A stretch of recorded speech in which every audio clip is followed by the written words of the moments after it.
नमस्कार बच्चों, आज मैं कक्षा 7वीं की बाल महाभारत कथा पूरक पाठ्य पुस्तक से विदुर शीर्षक लेकर आपके समक्ष उपस्थित हुई हूँ।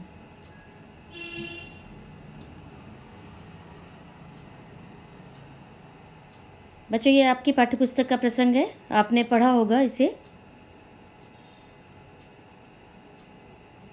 अब जो है हम ध्यान से देखिए, अब हम विदुर शीर्षक का सार पढ़ते हैं। इसमें हम पढ़ेंगे कि विदुर कौन थे, जबकि इसके पहले हम पढ़ चुके हैं अम्बा और भीष्म, भीष्म प्रतिज्ञा, ये सारे शीर्षक हम लोग पढ़ चुके हैं। तो ध्यान से सुनिए। विदुर जी हस्तिनापुर के प्रधानमंत्री, कौरवों व पांडवों के काका और धृतराष्ट्र एवं पांडु के भाई थे, परंतु इनका जन्म एक दासी के गर्भ से हुआ था। महाभारत काल के पात्रों में से एक महत्वपूर्ण पात्र जो है विदुर जी को माना जाता है।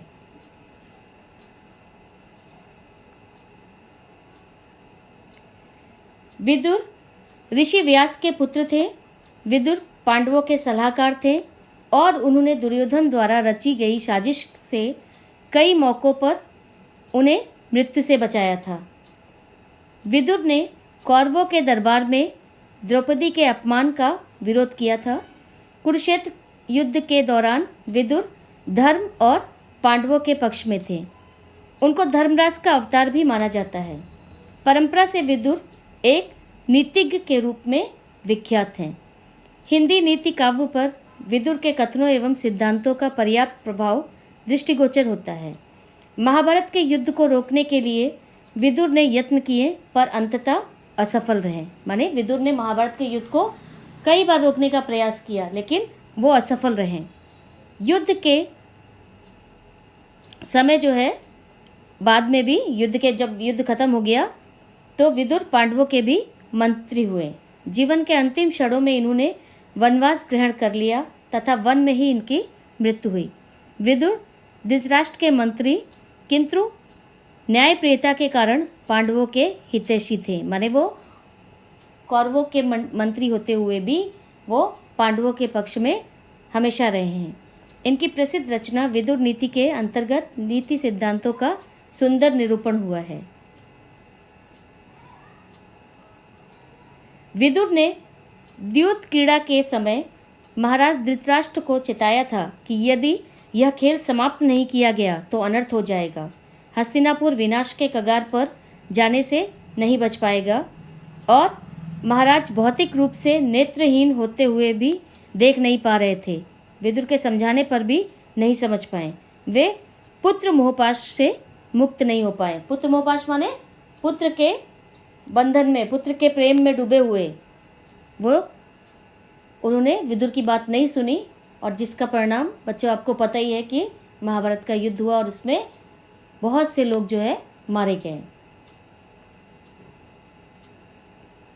आगे देखिए। विदुर को धर्मशास्त्र तथा राजनीति का अधिक ज्ञान था। पितामह भीष्म ने उनके ज्ञान से प्रभावित होकर युवावस्था में ही उन्हें राजा धृतराष्ट्र का प्रधानमंत्री बना दिया। वह सही का साथ देते थे। विदुर समय को देखते हुए अपने नीतियों के माध्यम से धृतराष्ट्र को भी समझाते थे। जब धृतराष्ट्र ने दुर्योधन को जुआ खेलने की अनुमति दे दी, तब विदुर ने उन्हें बताया कि जुआ खेलने से उनके बेटों में इसके कारण क्लेश पड़ेगा। धृतराष्ट्र ने अपने पुत्र दुर्योधन से यह बात बताई और उसे जुआ खेलने से मना किया, परंतु वो उसके लिए तैयार नहीं हुआ। अंततः धृतराष्ट्र ने पुत्र मोह में आकर आमंत्रण भेज दिया। विदुर ने युधिष्ठिर को भी जुए में जाने से रोका, परंतु युधिष्ठिर ने भी मानने को तैयार नहीं हुए।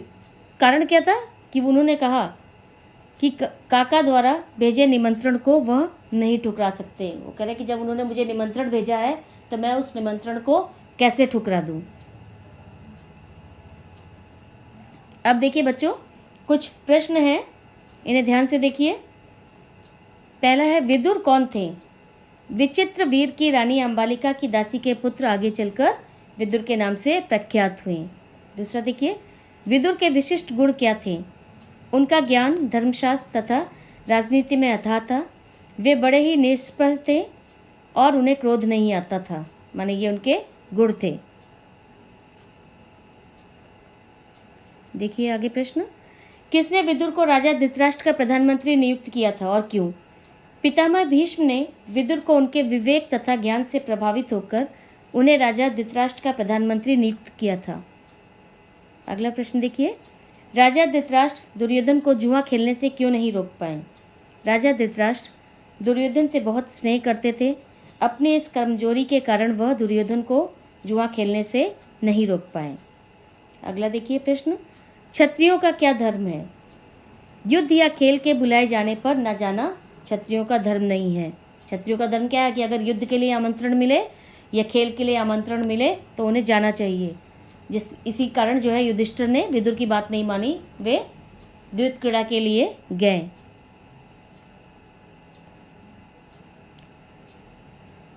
युधिष्ठिर जुआ खेलने क्यों गए? कारण क्या था? अभी हमने आपको थोड़ी देर पहले ही बताया। युधिष्ठिर क्षत्रिय कुल की मर्यादा रखने के लिए जुआ खेलने गए। इसके बाद देखिए, विदुर ने राजा धृतराष्ट्र से क्या कहा और क्यों? विदुर ने राजा धृतराष्ट्र से कहा कि जुआ खेलना ठीक नहीं है। इस खेल के कारण उनके बेटों में आपस में बैर भाव बढ़ेगा, इसलिए इसे रोक दीजिए। अब देखिए कुछ पंक्तियां हैं।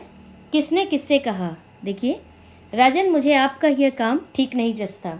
ये किसने कहा? विदुर ने राजा धृतराष्ट्र से कहा। और देखिए, गांधारी के लाल विदुर बड़ा बुद्धिमान है और हमेशा हमारा भला चाहता आया है। उसका कहा मानने में ही हमारी भलाई है। गांधारी के लाल जब यहाँ पे आया है तो ये किसने कहा है? माने राजा धृतराष्ट्र ने किसे कहा? दुर्योधन से कहा। वत्स जुआ खेलने का विचार छोड़ दो, राजा धृतराष्ट्र ने दुर्योधन से कहा। अब ये किसने कहा है? देखिए, चाचा जी मैं यह सब मानता हूँ, पर काका धृतराष्ट्र बुलाए तो मैं कैसे इनकार करूँ? ये विदुर से जो है, जब विदुर ने युधिष्ठिर को जाने से रोका था तब युधिष्ठिर ने विदुर से कहा। तो ये जो है आपका विदुर शीर्षक जो है अब समाप्त होता है। बच्चों, इनके प्रश्नों के उत्तर जब आप लिखेंगे अपनी भाषा में लिखेंगे, और इसके बाद हम जो है अगला पाठ कुंती लेकर उपस्थित होंगे। धन्यवाद।